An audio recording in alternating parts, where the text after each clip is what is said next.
I am the, thank you.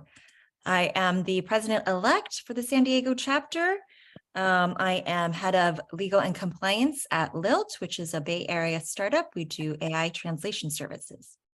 And today we're going to be talking about the state of arbitration post some very interesting Supreme Court cases and Court of Appeals in the Ninth Circuit cases. And we've got one of our newer sponsors here, Signature Resolution, Jonathan Andrews and Warren Jackson, and I will hand it over to them. Thank you. Oh, and I do want to mention that if you have any questions, please put them in the chat. We do want this to be interactive. I will be monitoring those and presenting those to the speakers as we go along. And we will also have a few minutes at the end for questions. Thank you. Well, good afternoon. Hopefully you can hear me. I'm Warren Jackson, but I guess you could tell that from pictures. Let me say a little bit about Signature, and we are pleased to be able to sponsor the organization and to participate in this Association of Corporate Counsel meeting. This is a hot topic. The timing, this is sort of the timing, this is akin to former President Trump going on CNN the day after the jury verdict. We are doing this presentation the day after a Supreme Court hearing in one of the post-Viking River cases. So we have a lot to talk about. Signature Resolution, and I say this with modesty, is one of the elite platforms with respect to, for neutrals. We are ever growing. I think we were in the teens when I joined. I reached out to Jonathan and asked him to join, but we obviously have our mediators and our neutrals and arbitrators. Neutrals cover the waterfront in terms of managing, trying to resolve litigation, but we have a robust panel of people who have expertise in the labor and employment law space, the two of us included. But pre-pandemic, I think I would describe us as providing a concierge service.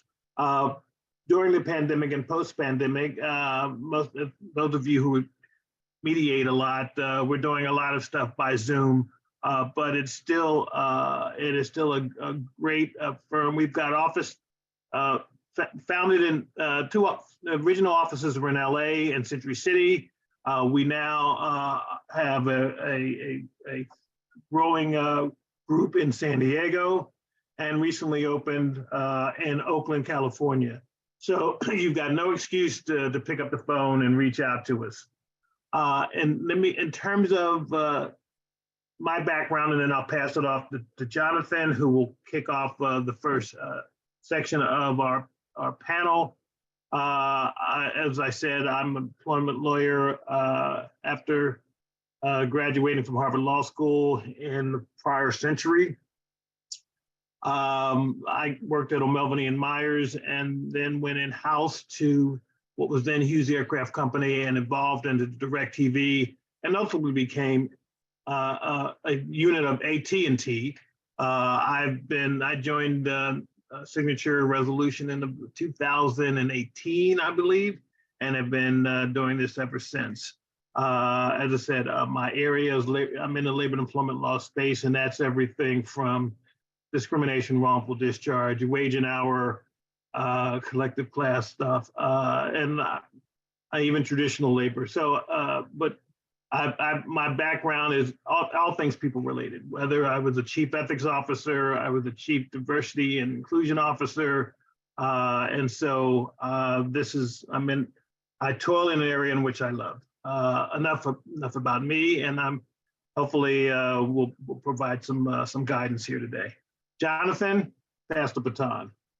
Thank you, Warren. Good afternoon, everyone. My name is Jonathan Andrews, and it's my great pleasure to be here. I've been involved with the Association of Corporate Counsel for quite a while, previously as defense counsel. So some of you who are attending this conference may recall or remember me from my defense days. For 24 years, I focus exclusively on management side defense, advice and counseling and litigation. So that's all I've done my adult life. I always joke that when I started, I had hair and I smiled a lot. And then of course, it's with each trial, a little more hair falls out and the smiles start to disappear. But it was a wonderful practice for 24 years. I was, for those of you that recall, may recall, I co-founded Andrews Lagasse Branch and Bell, which was an employment boutique firm in San Diego and with offices in LA and Spokane, Washington, and San Francisco, and then moved over to Atkinson to help build up that San Diego practice of their labor and employment group. And then, as Warren mentioned, he reached out to me and is a big reason why I joined Signature Resolution.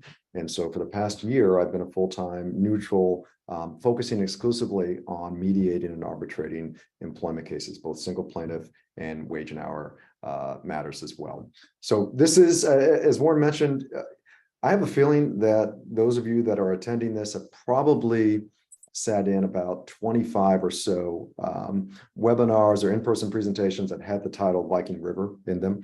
And so we're going to spend a little bit of time on the case, but really more in the context of some of the things that are now occurring and what we're seeing in the context of mediation and arbitration, and addressing and tackling some of the questions that I think many of you have or may have with respect to, what does this really mean in the context of trying to resolve these cases, try to get in front of the resolution, and then of course, if you find yourself in mediation or arbitration. So let's jump into it. One moment. Right. So mandatory arbitration. Let's start there because that really is the precursor to Viking River in terms of whether or not employers can mandate as a condition of employment that their employees sign off on arbitration agreements. It's interesting. We did a similar presentation a few weeks ago, kind of to a mixture of in-house defense counsel and plaintiffs' counsel. We asked the question, can you mandate that employees sign off on arbitration agreements as a condition of employment? And it wasn't a trick question, but not surprisingly, there were quite a few people that weren't sure. And I don't blame them because the state of the law, as you know, over the last couple of years has been really in flux. Back in 2019 and then going into January 2020, there was AB 51 that was enacted. And AB 51 essentially said that basically criminalized the use of a mandatory arbitration agreement as a condition of employment. That was immediately stayed via an injunction. And then the Chamber of Commerce and many other employer organizations then appealed the ruling to the Ninth Circuit. And so you have first in October of 2019 say, no, you can't do it anymore. And then via the injunction, you suddenly get, well, yes, you can do it. And employers were in a difficult spot because while the Ninth Circuit was still considering what to do, mandatory arbitration agreements suddenly became, at least they weren't criminalized yet, but it was unclear what was going to happen. So you saw a lot of employers really struggling with whether or not to continue to roll out those mandatory arbitration agreements or to wait and see what happens with the Ninth Circuit. Well, eventually, of course, we found out that the Ninth Circuit in September of 2021 came back and said, you know what, you can't do it. And the argument was that states cannot interfere with the Federal Arbitration Act. In other words, cannot interfere with enforceable valid arbitration agreements. And of course, what the state was saying through AB 51 is we're not going to mess with the Federal Arbitration Act. We're just saying that mandatory arbitration provisions are not valid. So we're not going to get in the way of valid arbitration provisions, but we are going to try to get in front of it and say that these things can't be valid in the first place.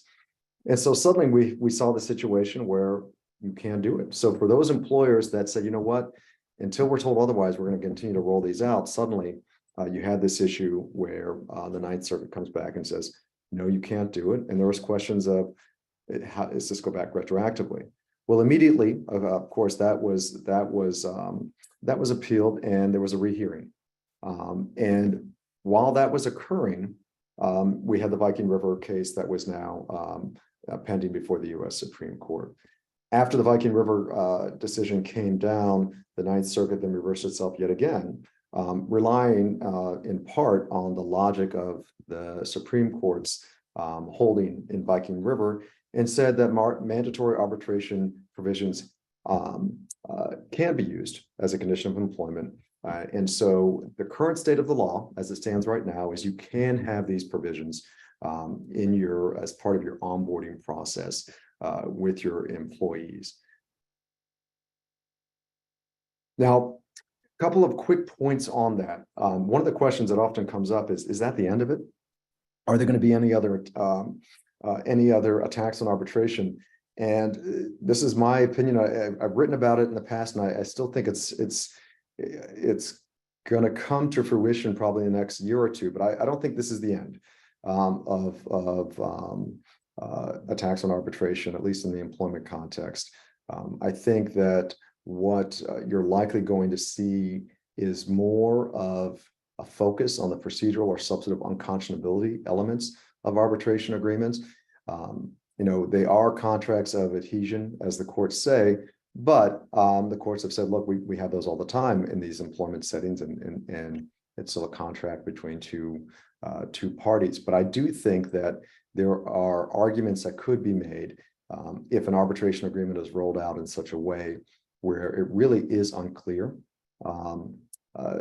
to the employee what their rights are or under the agreement. And it's become even murkier because of some of these recent provisions that are precluding forced arbitration of sexual harassment, sexual abuse cases. And I could see that easily now being extended to discrimination cases or anything really infringing on civil rights, because it really isn't a distinction, I don't think, between whether it's harassment, discrimination based on any protected characteristic in terms of the public policy protecting it. And you're seeing states such as New York and others that are already doing this right now.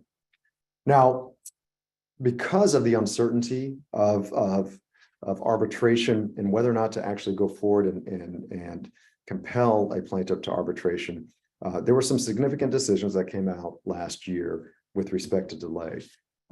Some of you may have participated in this process before in cases, but there are occasions when, after a lawsuit is filed, there is some strategy with respect to whether or not to compel the plaintiff to arbitration.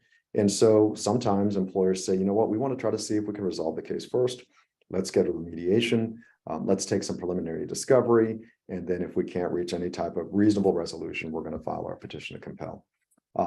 The Morgan v. Sundance case, which is a Supreme Court case that came down last year, is really a cautionary tale for employers who try to take steps in litigation to try to resolve the case and then move into arbitration. And what the Morgan case was that the employer basically had agreed to mediate. There was some preliminary discovery that was done. And once the mediation failed, the employer then filed their petition to compel and said as their main argument, there was no prejudice to the plaintiff. And that was their primary driving argument. And the Supreme Court said, well, that prejudice doesn't play any role whatsoever. And so you can't have a waiver argument or a lack of a waiver argument based on prejudice. And the language of the decision really jumped in there and said it said to employers, look, if you have an arbitration agreement that you believe is valid and you intend to use it at some point, you better file that petition sooner rather than later. Because otherwise, if the court has determined that you've taken actions inconsistent with arbitration, such as commencing discovery, taking depositions, things of that nature, the court may look at that and say, even if the arbitration agreement is otherwise valid, you're not going to be allowed to enforce it. Jonathan, can I interject for a second? There have been a host of reasons why, on strategic considerations, people are deciding whether or not to go forward. One, you may like the venue or the judge that you have, and so may decide I'll stay in court. But I'm going to talk later about the Adolph versus Uber Technologies case. But this waiver issue, I think, is going to come into focus because of if Supreme Court comes down, as many of the prognosticators believe it may, and that is to say that the plaintiff's case can go to arbitration and the rest would be stayed in court. that if it comes out that way, parties are going to need to sort of carefully evaluate whether or not you want to go to arbitration, because depending upon the outcome, and we'll talk about this, you could have an outcome where, let's say if you win, maybe the case is dismissed, but if you lose, now you've got collateral estoppel issues. And so there's another reason why people are going to have to make some quick decisions about whether or not you should go forward and compel arbitration or not, because the delay may end up taking that decision away from you. So we'll talk about a little bit of that later, but this is a big development. I just want to interject really quick, remind folks to please stay on mute unless you have a question. And then we do have a quick question from Lisa. Do you recommend re-signing arbitration agreements? So, it depends. It depends on the state of your current arbitration agreement. So, and we'll talk a little bit about this. And actually, this next slide, this slide that you see on the screen, kind of deals with this. Prior to Viking River, most employers in their arbitration agreements had carve-outs for PAGA, because under Iskanian, those claims could not be compelled into arbitration. And so what you saw happen after Viking River was when employers went in to try to enforce these arbitration agreements, plaintiffs looked at this and said, wait a second, you've carved out PAGA. And the carve out of PAGA made sense in the grand scheme of things, because employers didn't want to invalidate the entire agreement by having a provision in there that would mistakenly compel claims to arbitration that couldn't. And so in that case, Lisa, to your question of if you had that language in there, yeah, you'd want to revise that arbitration agreement, because you don't need to have that necessary carve out right now for PAGA, or you'd want to include in the arbitration agreement another severability clause that even if you had that carve out, you basically just the severability would just relate to otherwise unenforceable terms. And so that may give you some protection. I do think at a minimum, arbitration agreements need to be revisited. And I think with a primary focus on making sure, to the extent you want, to have appropriate class waiver language, and I have a sample of that language on the screen right now, and to also make sure that there are no arguments that the other side being the plaintiff, could make regarding substantive unconscionability. In other words, if there's language in the arbitration agreement that precludes or limits discovery in such a way that a court might look at that and say it's unconscionable. And then the other aspect of this is when you look at your arbitration agreements, they are supposed to be bilateral, right? They're supposed to require the employer and the employee to compel their claims to arbitration.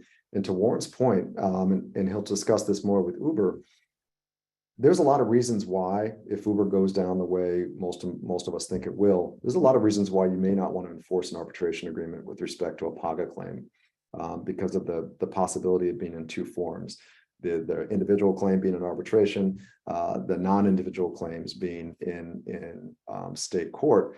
And what I think you're going to start to see is case law develop as to what happens when an employer selectively enforces an arbitration agreement, just depending on what form they want to be in. Is there an argument that the employer has waived their right to bring these compelled plaintiffs to arbitration overall because they're selectively enforcing an agreement that's supposed to be bilateral? I don't think that question has been answered yet, and I think it's going to get tested, because I think with respect to Uber, I think a number of employers already are not trying to compel arbitration. Right. Let me say this: unless you're writing on a clean slate, there's a little bit of a slippery slope, because you'll be in a situation, so you can reach out to your current workforce and you deal with the consideration issues and decide whether you want to have them opt out.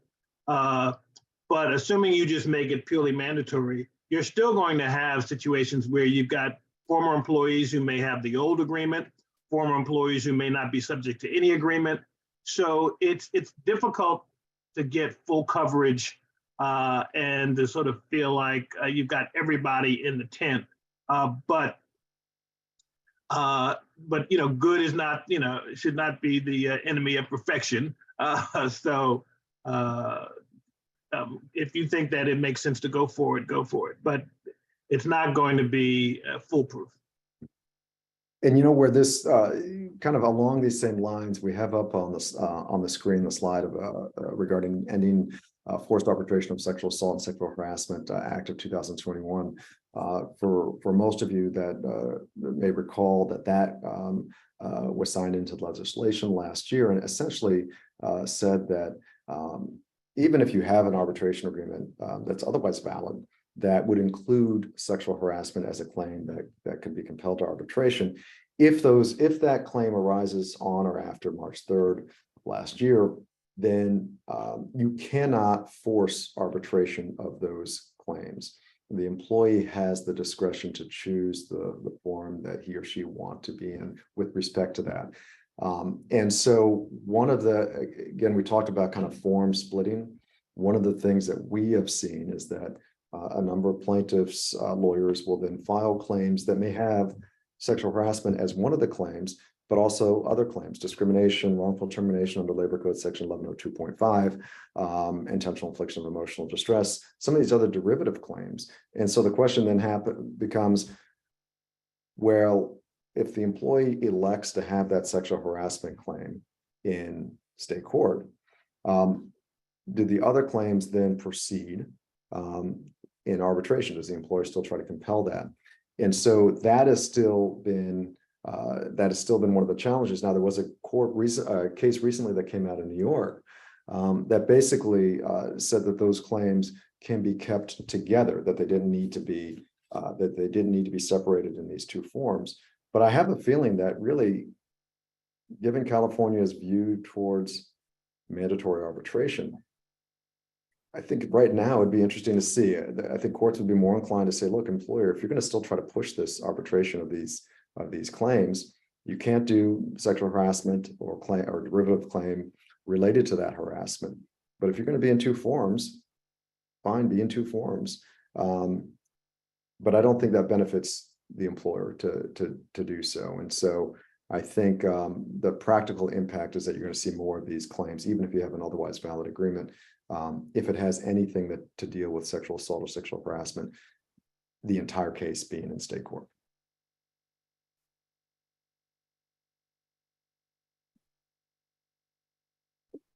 Okay, let's talk about PAGA. Why are we here? Why all this angst over procedural mechanisms to try to perhaps get yourself into arbitration? And part of it is because PAGA provides for what I'll call crippling civil penalties based on violations of the labor code or wage and hour laws and regulations. And what history tells us is that it's the potential for oversized recovery for relatively little investment in terms of, so let me give you just an example. Let's say you owe a worker $2 of overtime that wasn't paid. So you end up with penalties of $100 per pay period with respect to that failure. And then your wage statements would have been incorrect, so that's another $100. And then if the person leaves, you owe them, you've got waiting time penalties, and so that could be 30 days.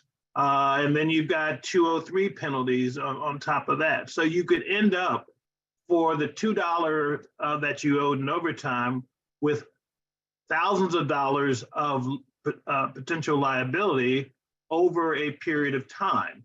And so the time and the pay periods create staggering liability. And so that is why employers have tried to figure out, how can I, beyond the notion of your practices and your policies, and trying to have them as pristine as possible, how, when the litigation, the inevitable litigation arrives, how do I try to defend that? So Viking River, basically I think most of you are probably here are practitioners and understand it, but the United States Supreme Court, in an 8-1 opinion authored by Justice Alito with concurring opinions by Justices Sotomayor and Barrett, held that a former employee was entitled to enforce an arbitration agreement between it and its former employee, insofar as the agreement mandated arbitration between it of the individual's PAGA claim. So it, in essence, abrogated Iskanian, but only partially. I mean, it didn't touch the principal rule of Iskanian prohibiting waivers of representative actions. So that's not preempted. But the secondary rule of Iskanian was that Iskanian prohibited the splitting of a PAGA action. And what Viking River said, no, it could be split. So you could send the plaintiff's case to arbitration. And Justice Alito asserted that that with respect to the representative aspects of the claim, that they should be dismissed for lack of standing. What Justice Sotomayor did in her concurring opinion is to say, well, wait a minute, not so far. You're basically trying to decide what California law is, and you're arguing that PAGA doesn't provide a mechanism to adjudicate the non-individual PAGA claims once the individual claim has been sent to arbitration. Her position was the FAA doesn't present a bar to the adjudication of the plaintiff's, what I'll call the non-individual PAGA claims, and that should a California court determine that, in point of fact, that they did have standing, that the California Supreme Court will tell us. Justice Thomas, as is his wont, basically dissented, saying, as he's always done, that he doesn't think the FAA applies to state court proceedings. And so Justice Sotomayor invited the California courts to basically clear this up and basically reject Justice Alito's pronouncement with respect to what California law would compel. And so what we've had since then is courts dealing with these threshold issues. What happens with does the California law allow an aggrieved party who's forced in arbitration to maintain standing to pursue the non-individual cases? And frankly, the most lucrative aspect of the cases at the simultaneously. And the Adolf versus Uber Technologies case, that issue is squarely presented. And the oral argument on that case was yesterday. For those of you who are, and I'll use the term advisedly, who are sort of nerds in this space and like to stay current, there are two analyses that I've seen as of today. One in Law 360, where the headline is California justices seem hesitant to follow Viking on PAGA. And then for those of you who are part of the California Employment Law Council, CELC, I was a member when I was in-house, great organization. They did a write-up this morning as well of their summary of the oral argument. And I think, let me just I'll just read their synopsis. Their takeaway is the justices seem to have made their minds up. A decision may well issue before 90 days. Justice Liu's position seems to be that when a PAGA plaintiff is bound by an arbitration agreement, the plaintiff's PAGA claim remains a single cause of action that is not severable. Instead, the plaintiff's individual PAGA remedy must be adjudicated in arbitration with the potential representative remedy stayed in court. If the arbitrator finds the plaintiff was aggrieved on the individual claim, the plaintiff can go back to court to adjudicate the representative claim on behalf of others. If the arbitrator finds the plaintiff was not aggrieved, the state court action is over as the plaintiff lacks standing to represent others. Now, the plaintiff in our argument, I've seen tended to agree that the case should be, the representative aspect of the case should be stayed, and that's what the Uber arbitration agreement provided. So in essence, what you are, like I said, if it comes out that way, you end up, that's sort of the same way that the Court of Appeals and the several cases are cited here that have come out. There are 4 that I think are cited here where they have essentially rejected what we call the full alito treatment, where you send the plaintiff to arbitration and you dismiss the rest of the case.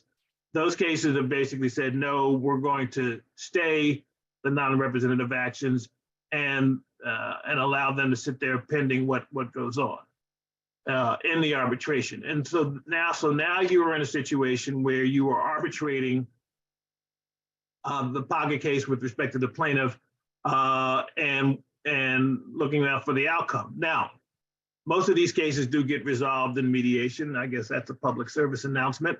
That's why we're here. And so arguably that the case law seems to be that if you settle the PAGA case, your PAGA case, then presumably you should you're no aggrieved aggrieved, and as opposed to settling underlying wage and hour cases where you're still allowed under Kim v. Raines you still do have standing. But if you settle the PAGA case, or if the case is adjudicated and you lose, presumably you don't have standing. But the plaintiff can always find another representative. But if the plaintiff wins, you then have circumstances where what's the collateral estoppel impact? Can the plaintiff go back under the Huff cases and add other claims that they weren't necessarily aggrieved by, but somebody in the workplace was aggrieved by that? So there are a lot of issues that, and we raised earlier about, that give you some pause as to whether or not you want to go to arbitration. But that's when looking at and reading the tea leaves, I think most of our colleagues believe that, given the track record of the California Supreme Court, that the best that, of the various outcomes, that sending the plaintiff to arbitration and staying the representative aspects of the case is probably what's most likely. And Warren, I want to jump in just real quick on that. It's really important, and we see this occur in mediations, and we obviously we're going to defer to counsel and how they're dealing with you as the client on this issue. But currently, if you do settle, let's say you have an individual claim that you've compelled to arbitration, now you're in mediation, you're going to try to settle it. If you settle it without making any specific reference to that would otherwise abrogate standing, in other words, a typical settlement agreement of that individual claim, I think there's a real issue that individual could still go on and represent the rest of the aggrieved employees in the state action. And so what I've seen employers do is try to include language in the settlement agreements where the employee affirms that they are not a quote unquote aggrieved employee. And by doing that, they no longer they agree, they no longer would have standing. That issue hasn't been litigated yet. And not all plaintiffs' lawyers are willing to allow that to be included. But if you are trying to settle these individual claims with the intent and hope that the non-representative portion is also going to go away, make sure that you at least try to insert language or have that discussion with counsel at mediation to make sure that that's covered. Now, of course, if you've got strong defenses, then obviously proceed, and hopefully you can get a win and go from there. Okay, I guess we talked about the pros and cons of litigating. So in terms of what we anticipate happening, I mean, there are two things. One, these cases are still going to go forward. The impact to the employer in terms of you still have these outsized damages. A plaintiff can still get fees. You've got to pay all the arbitration fees, and so there are compelling reasons why, if you litigate the individual claims, that may be a problem. And so, what do you end up with? I mean, the prior slide was the mass actions. You may not. I mean, you may end up not with the sort of the argument that we're sending all of these cases to arbitration if your agreements are drafted correctly. But again, you could be in multiple forums, and the sword of Damocles is hanging over your head. And so I've been in situations where when I was in house and defending these cases, where we got presented with multiple demands for individual arbitrations. In point of fact, if I'll confess that I on several instances declined to pay the initiation fees, and back then the sort of the knee-jerk reaction of the neutral platforms was not to proceed. We ended up with some new legislation in the Code of Civil Procedure. I'm not saying I'm solely responsible, but I'm somewhat responsible. Next slide. So Jonathan made this point before. I mean, take a look at your arbitration agreements. I mean, obviously, the hope is that the Uber technology case decision comes down quickly, and make sure that it's well drafted, that the individual pocket claim does fall within the scope of what's covered. And so if you do want to move to arbitration, you can do that and still have the class representation waiver. He gave you sample language, and having the pocket carve out is it's sort of an interesting, and Jonathan talked to this, because the Iskanian, that part of Iskanian was not overruled. So an argument could be made that if you don't have the carve out, they'll say that the arbitration agreement is violated. So I would just have it and perhaps then have this the clause basically, saying you could sever it if it's deemed to violate the law. I think we've talked about this issue. So I think this issue we've already addressed. Let me pass it to Jonathan to talk about again what I've confessed that I'm somewhat responsible for. All right, thank you, Warren. So, I want to go through this quickly. If any of you have had to debate whether or not to go to arbitration or stay in state court, you probably have come across these code sections, which are really were enacted in the last year plus, and this is dealing with the payment of arbitration invoices. So, in the past, in arbitration, you would typically get an invoice from an ADR provider, that would cover the initial hearing, and usually around an initiation fee, $1,500 or $2,500, something like that. And then as the arbitration proceeded, you would receive as the employer invoices that basically are refundable amounts, but they would ask for $5,000 or $10,000 to cover anticipated costs. And if those costs aren't extracted, then they will return that money.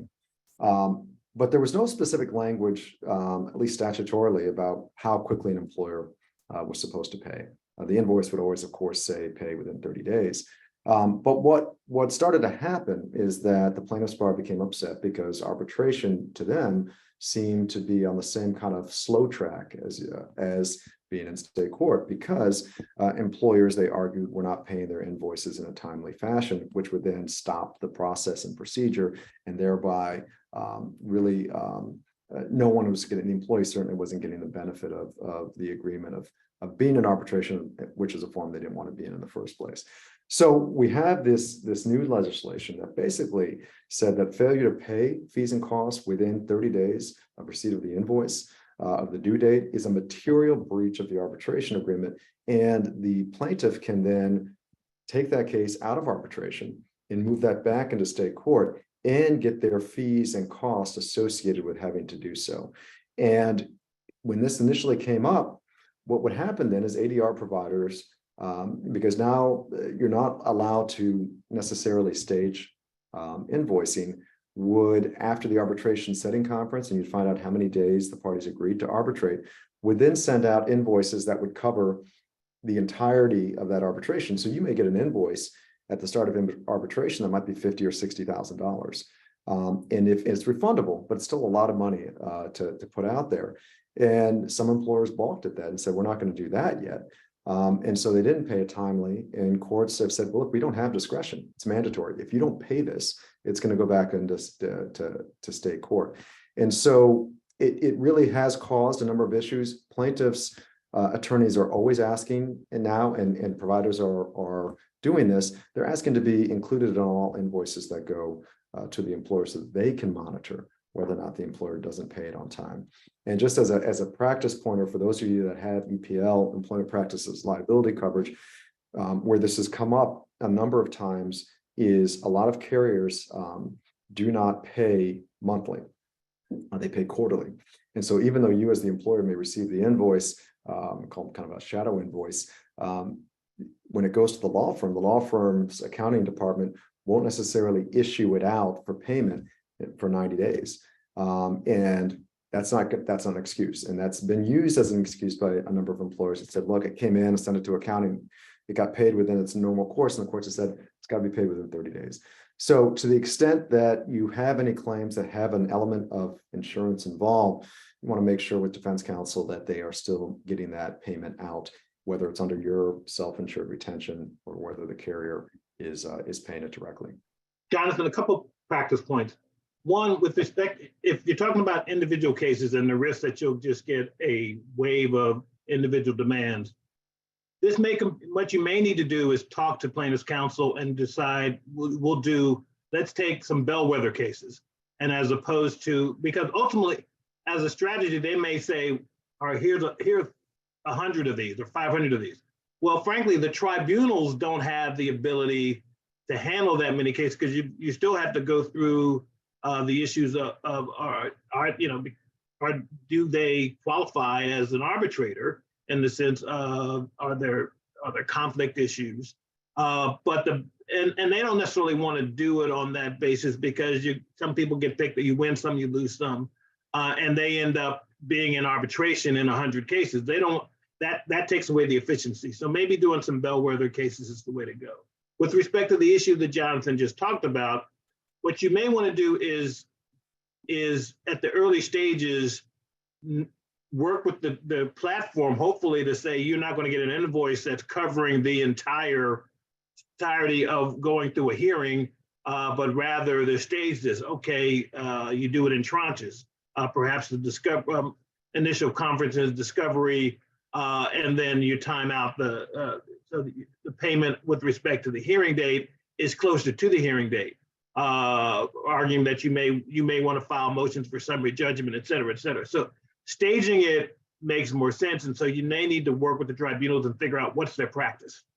You know, and there is an opening for employers, and that is in the arbitration agreement. The statute says that unless otherwise expressly stated in the arbitration agreement, payment is due upon receipt. So in the arbitration agreement, what I have seen is employers say, that we will agree to, pay the invoice within 30 days of receipt of work performed. In other words, that's how they try to stage it out, so that they're not on the hook for paying for work that hasn't been performed, and they don't have to do that initial outlay. That, I don't believe that's been litigated yet, but that is a provision that I've seen employers now try to do, to have that carve out that's consistent with the statutory language that expressly stating it in the arbitration agreement. So something to consider and talk with defense counsel about. I actually think it makes a lot of sense if you have that language in there. But it goes to the earlier question about reviewing these agreements and making sure that they are current. Okay, some mediation considerations, and because we're talking about PAGA, some of this is related to PAGA, but we can certainly open it up. Given everything that's occurred, here are some of the things that we're seeing. Okay, the first comment is, we as mediators, I mean, this may be our wish list, but we pride ourselves on being creative, interactive. So we will work hard to try to resolve cases, even if the circumstances aren't optimal. But in terms of how you can maximize potential success, many of us, I mean, would assert that the exchanging of briefs and information would be helpful. Whether you do, and obviously the timing of a mediation, many mediations are now done pre-complaint filing. So early on, very early on, obviously sometimes they're timed when there's a motion to dismiss or motion for summary judgment that's been filed. So timing obviously impacts how much information any party may have, but it is always helpful. Now, we clearly understand that many practitioners don't want to share that, and so we could argue, well, create two briefs, one with information you don't want to share, give that to us, do a sanitized version. That's a lot of work to be imposing on somebody. So, and often either side may want the mediator to be the compelling voice and to provide us the information, so that, because you're hearing it from us, it may sound more persuasive than if it's coming from a party. We talked about timing. I guess there's no bad time to do it. There's really leverage. I mean, when you think about what happened in the case involving Dominion and Fox, obviously it was on the eve of trial. There's nothing like a trial date or about to impanel the jury that sort of gives people clarity as the last opportunity. That's an expensive way to go, because obviously you've spent a lot of money to get there. Particularly in the wage and hour space, if you've got declarations, if you've got information which are more compelling or add to what's the formulaic aspect of these cases, where here's the number of work weeks, here's our estimate of the number of violations based on the sampling data, having declarations, it can be helpful. Attendees, clearly you want decision makers, the people who are authorized to make decisions or have access to the decision makers. I understand you're not always going to get the CFO at the table, but you want whoever's there. If you've got counsel there, you want to make sure that you don't have it. The notion of an absent decision maker becomes a stumbling block, where you don't have the proper people, or they're in a different time zone. So it's 5 o'clock your time, and you're getting down to trying to close this matter, and all of a sudden, oh, they're not reachable because it's 8 o'clock on the East Coast. Those things need to be anticipated. The insurance issues, Jonathan, this is Jonathan's area of expertise, given his background. Now in the post-pandemic world, where we're doing this by Zoom, in many instances, the carriers can be present. They don't have to get on a plane, but you want those things, whether there's coverage or not. You want the proper decision makers and the folks who are going to have a hand in determining whether or not what gets paid and how it gets paid. You want them there. That's what we want as mediators. You want to optimize the opportunity for success, because a failed mediation is not the end of the world. But when you're pushing people to make concessions, one of their fears is, if the case doesn't settle, I've made a concession that binds me the next time we get together or we're in front of a judge. And so it's helpful to have everybody there so that you can push people to make concessions without the fear that it didn't work out. And so I basically showed my whole card for no reason. Next. All right, the one last thing on insurance, it's even if you have as in-house counsel a high SIR, there's almost always coverage that could be implicated depending on the size of the claim. And the one issue that you hate to see come up for the first time in a mediation with the employer and its carrier is this discrepancy between exposure and value. And carriers often look at exposure versus the value of the case, meaning a case may have a potential value of, let's say, $200,000. But if the carrier is only concerned about their exposure, which might be only, in their estimation, a smaller amount, sometimes that tension then arises for the first time in a mediation. And those are issues that we can work through and talk through, but they're often best dealt with ahead of time. And you see those most often when it's very rare that these policies exist, but they do, where you have riders on your EPLA policy that provide for basically sublimits on the wage and hour claims. And so that's where the carrier's exposures is really capped, generally at a pretty small amount. Past the SAR might be an additional $50,000 that just goes to defense and not indemnity. And so they might go up and then show up in the mediation, and they're looking at it in terms of exposure and not in terms of the value of the case. And that can sometimes, again, create some issues. Real quickly, we had an opportunity to really canvass a number of defense counsel and plaintiffs counsel to kind of get the three pet peeves, if you will, from each in terms of mediation. And not surprisingly, they're similar. The three things that we hear often from defense counsel in terms of what in the employer, what you want to see from plaintiffs counsel, you can imagine the first thing is a realistic demand. That's usually the first part of this, or at least in conjunction with that, some type of breakdown or itemization of that demand. And not having that provided ahead of time can sometimes be, as you all know, incredibly frustrating to show up and get a demand for $3.5 million in a case that you have consulted with defense counsel and you think it's $30,000. How do we get there?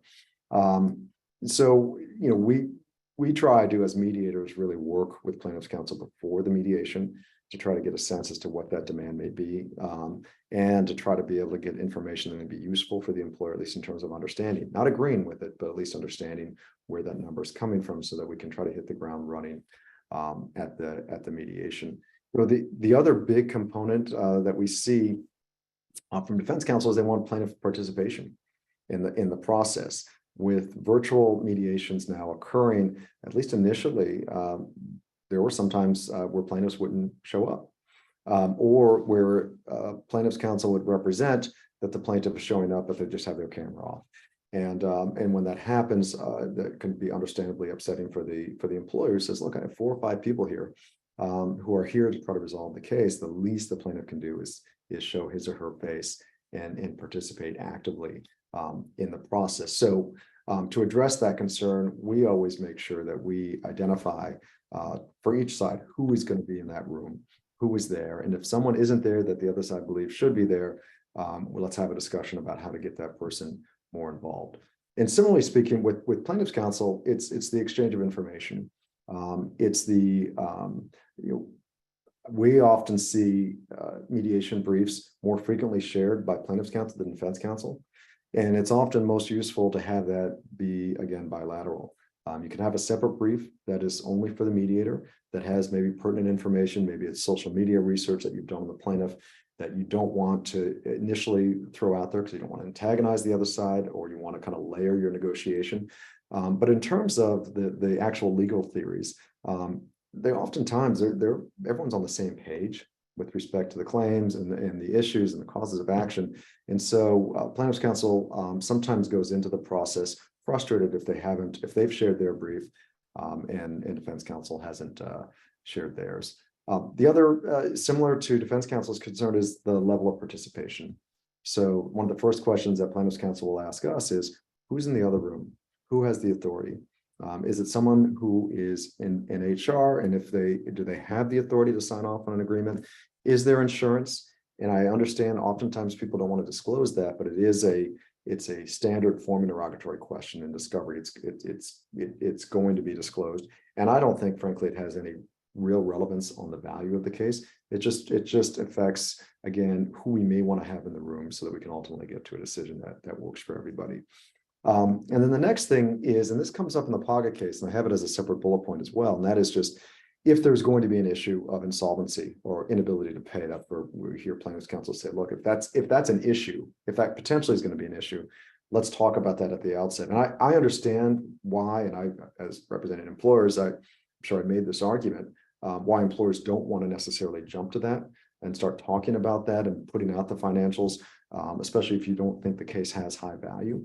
But ultimately, if it's going to become an issue in terms of trying to affect payment, you need payment plans or whatever the case may be, plaintiffs counsel is going to ask for documents supporting that claim. And so you want to be able to, if necessary, provide that information.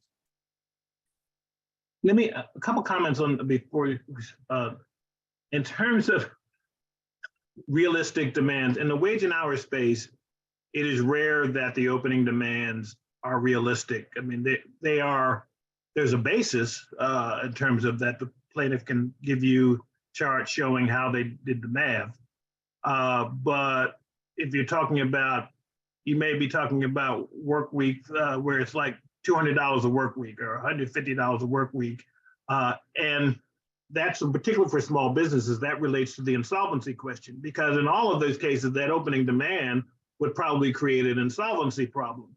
The question becomes, all right, what's the discount going to be as you work through the mediation during the day? And so a case that where the opening demand may be 25 million, at a certain point in time during the day, you may be down in the six figures. And so, and at that point, it may become real. Where if you don't get there, insolvency becomes a real issue. That's it, and it's rare that I do see a plaintiff, an actual named plaintiff at the mediation in the wage and hour space, because they're sort of a plaintiff in name only, and they're not really driving the resolution. But that's unique to that space, and those of you who are active in wage and hour on the wage and hour side in terms of defending these cases understand that. The issues, we could talk for a long time about these issues, but in terms of trying to get these cases resolved, the 1542 waiver issue, particularly as it relates to class and PAGA cases, and what there are limits in terms of, as the employer, what you may be able to get the plaintiff to agree to in terms of the scope of a waiver, and so obviously you might get a general release from the named plaintiffs, but you're not going to get a general release from the other represented parties who are going to be sharing in the settlement. The court scrutiny it's a reality. It can be used as a defense, as a sword, and it can be used in the defense in the sense of the one party can tell you, I can't agree to this number because it'll never get approved. I know this judge. So that in a sense they're using it as a sword, and in many aspects it is. Look, it's real. I mean, the court's going to want to see that this was these were arm's length negotiations, that there was a sufficient amount of work that merits the attorney's fees we're looking for. So those are some of the things that, and the parties who are in this space, the lawyers who do this, they understand what sort of the standards are in terms of what can get approved in terms of the individual enhancements, the percentage of attorney's fees, what courts in particular jurisdictions are willing to do. And so those are things that if you're trying to have a settlement that like with a reversion, well, that you're likely not going to get that because that's just gone away. I mean, the plaintiffs bars that we're not non-reversionary settlements are just not going to fly.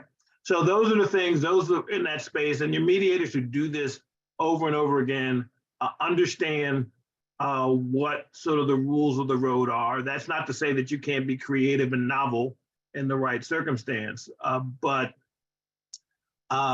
these cases do get settled. They get, more often than not, they are resolved.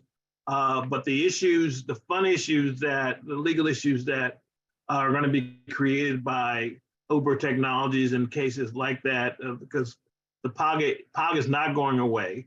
And so those are the things that are going to keep those of you on this call up at night. But if you've got needs in terms of trying to resolve these cases, put signature resolution on your speed dial.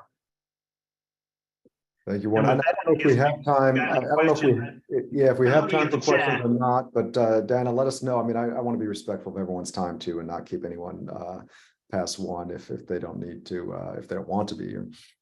Yeah, no, great. Thank you both so much. We really appreciate you being here. That was a very interesting topic, and I'm sure it's not the last we're going to hear of these types of cases. Yes, if anyone does have— Somebody asked about CLE. Yes. Someone asked about how to get CLE credit. Well, we will send those out. Audrey will send those out later today, so you will definitely receive CLE for this session. And if you have any questions now, feel free to raise your hands. Otherwise, if Jonathan, if you want to go to your front page, we can also send out Jonathan and Warren's email information for you to contact them directly. Yep, and I think we have right there. I don't know if I have the emails on there, but it's just it's if you go to signature and look up our names, or it's right there. Yeah. So we're happy to answer any questions, and even in discussing potential mediators, you know, what might be a good fit. We love chatting with folks about that, and making sure that you have that right person for that particular claim. So feel free to reach out anytime. Great. Thank you so much. Thank Thank you you for the all. invite.